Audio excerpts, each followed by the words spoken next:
சொல்லியிருக்கிறது, இங்க மாம்சத்திற்கென்று விதைக்கிறவன் மாம்சத்தின் பலனை அறுப்பான், ஆவிக்கென்று விதைக்கிறவன் ஆவியினாலே நித்திய ஜீவனை அறுப்பான், கண்ணீரோடு விதைக்கிறவன் கம்பீரத்தோடு அறுப்பான். நீங்கள் தளர்ந்து போகாதிருந்தால் ஏற்ற காலத்தில் அறுப்பீர்கள். ஒரு நாளும் தளர்ந்து போகவே கூடாது. ஜெபிக்கிறதுல தளர்ந்து போகக்கூடாது, கொடுக்கிறதுல தளர்ந்து போகக்கூடாது, ஊழியம் செய்யறதுல தளர்ந்து போகக்கூடாது, கர்த்தருக்காக கிரியை செய்கிறதுல, வேலை செய்கிறதுல, பிரயாசப்படுறதுல தளர்ந்து போகவே கூடாது. கர்த்தர் ஏற்ற காலத்தில் அறுவடையை தருவா.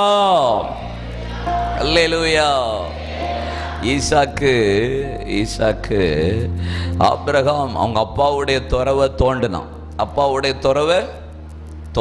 அவன் தோண்டி போட்டதை அவன் தூத்து போட்டான். அப்பொழுது அபிமெலேக்கரும் கேருரார் மேய்ப்பரும் வந்து ஈசாக்கை பார்த்து, இது எங்கள் முற்பிதாக்களின் சுதந்திரம், இது முற்பிதாக்களுடைய கிணறு என்ன நீ வாக்குவாதமும் சண்டையும் பண்ணினாங்க. அப்பொழுது ஈசாக்கு அதுக்கு ஏசேக்குன்னு பேர் வச்சுட்டு புறப்பட்டு போயிட்டான்.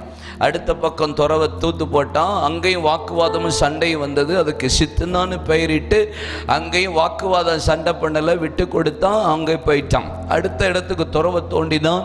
அவர்கள் வாக்குவாதம் பண்ண வரவில்லை. அதற்கு கர்த்தர் ரெகோபோத்தின் பெயரை வச்சு பழுகி பெருகும்படி தேவன் எனக்கு இடம் உண்டாக்கினார் என்று வேதம் சொல்லுகிறார்.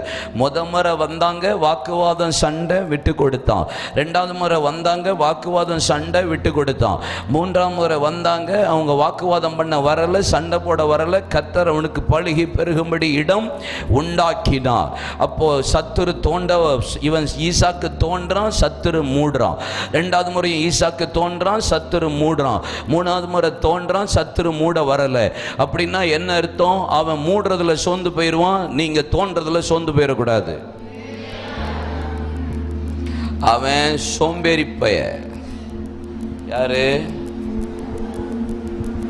யாரு?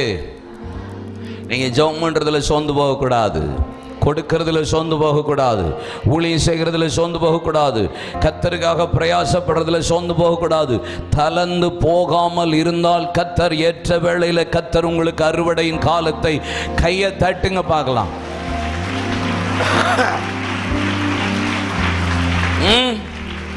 உங்களுக்கு அப்படிப்பட்ட ஒரு அறுவடையை தேவன் தருவார்.